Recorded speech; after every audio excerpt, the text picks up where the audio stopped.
From your work within Johnson & Johnson, what do you think were the key elements of successfully bringing these products to the marketplace, from idea to R&D to product development, and then beyond into handoff into an end-use device? Right. So, I mean, like I said earlier, my main role was focused on the early stage. So I'll kind of speak to that more.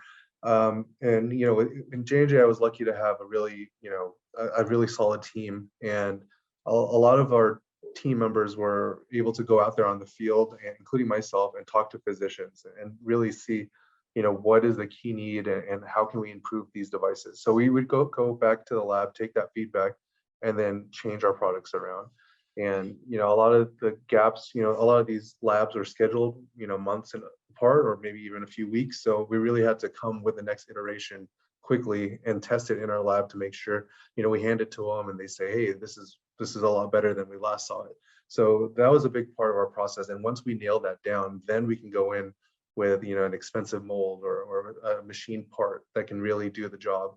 And then we transfer it off to manufacturing, and then my role pretty much ends at first in human initial clinical. So I was able to get a couple products through to first in human, and B9's technology really helped enable that quickly.